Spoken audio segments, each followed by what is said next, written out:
আসসালামু আলাইকুম। লাউয়ের খোসা ফেলে না দিয়ে অসম্ভব মজার একটি রান্না আপনাদের সাথে শেয়ার করছি। সেজন্য একটি কড়াইতে দিয়ে দিচ্ছি পরিমাণ মতো রান্নার তেল, দিয়ে দিচ্ছি একটি বড় সাইজের পেঁয়াজ কুচি। এখন পেঁয়াজটাকে 2 মিনিট রান্না করে নেব। দিয়ে দিচ্ছি পরিমাণ মতো হলুদ ও লবণ। এখন এটাকে 1 মিনিট এভাবে লাড়িয়ে কষিয়ে নেব।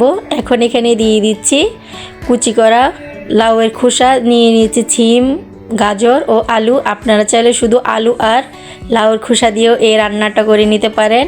এখন সবগুলো উপকরণই আমি এখানে দিয়ে দেব। এটা গরম ভাত, রুটি, পরোটা সব কিছুর সাথেই খেতে খুবই ভালো হয়।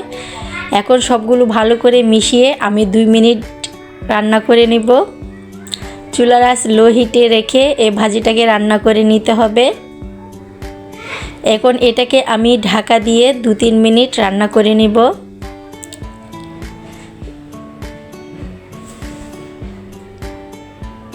ফিরে আসলাম 2-3 মিনিট পর। দেখবেন এতে করে কালারটাও খুব চেঞ্জ হয়ে যাবে। দেখুন কালারটাও অনেক সুন্দর এসেছে। এখন এখানে দিয়ে দিচ্ছি 4-5টা কাঁচামরিচ মাঝখান থেকে কেটে দিয়েছি। কাঁচামরিচটা ভাজির সাথে খুব ভালো করে মিশিয়ে আবার ঢাকা দিয়ে 2-3 মিনিট রান্না করে নেব। এরই মধ্যে রান্নাটা প্রায় হয়েই যাবে। দেখুন কালারটা কতটা সুন্দর দেখা যাচ্ছে। ভাজিটাও প্রায় আমার হয়ে এসেছে। এভাবে লাউয়ের খোসা ফেলে না দিয়ে শুধু আলু আর লাউয়ের খোসা দিয়েও এই মজাদার ভাজিটি তৈরি করে নিয়ে ফেলতে পারবেন। সকালে রুটি বা পরোটার সাথেও খেতে খুবই মজাদার হয়।